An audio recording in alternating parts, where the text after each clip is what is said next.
The Elf and the Shoemaker. Once upon a time, there was a painter. He was a good painter and he made a modest living for his wife and himself. All was well, except for one thing. The painter didn't want to be a painter. He wanted to be a shoemaker. I'm tracking my way through life from 9 to 5. It's a landscape and canvas. It's so dull. I want to do something creative. Deal with light and shade and perspective and such. You call that creative? I'll tell you what creative. Making shoes. That's creative. Something for feet. Something for life. Something for the last through eternity. Shoes that sing.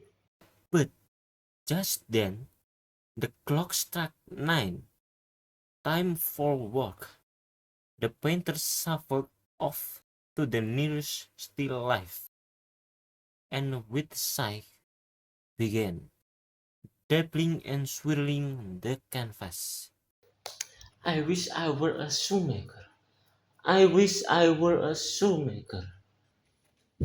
So you wanna to be like Herman Cappuccino?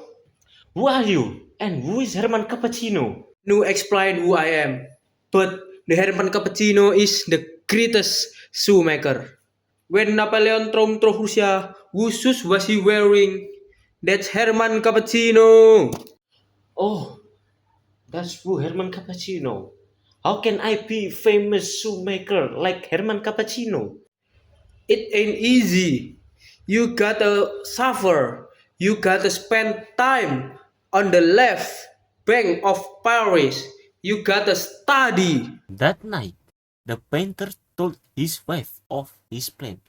She shook her head. Great shoemaker not made.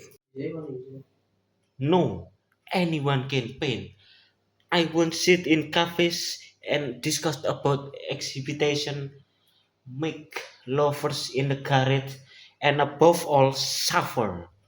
So, that night, the painter left for Paris. He entered the famous shoe school, Beauchamp,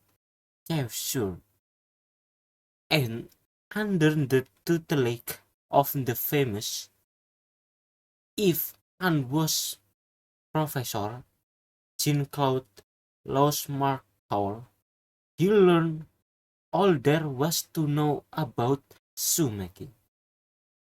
He took the history of the heel in 18th century. He took the history of the heel in 18th century Brazil. He read all the book on tongue theory and the practice. He wrote an essay called What Those Plastic Things on the End of the Shoelace Are Really Called. But alas, he never learned how to make shoe that sang. If only I could make a shoe that sing of spring, of love. How can I make a shoe with a soul as well as a soul?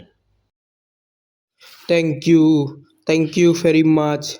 You've been a great audience, and it's for you, the audience, that I sing.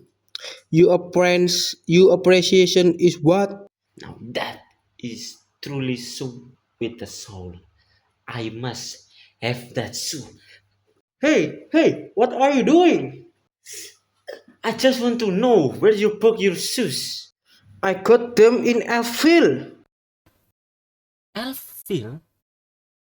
Why? That was the painter's hometown.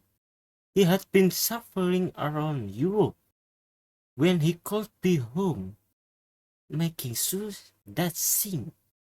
So the painter returned to Elfield and found that everyone in town was wearing the same exquisite singing shoes. Where did you get those exquisite singing shoes? 23 Southwood long. You turn left. Go about 3. You don't have to tell me, that's my house. And sure enough, when the painter got home, he found the wall of his cottage lived with exquisite shoes, all of them singing merrily away. And who did he find sitting behind the cobbler bench but his wife? Why didn't you tell me that you made exquisite singing shoes? You never asked me.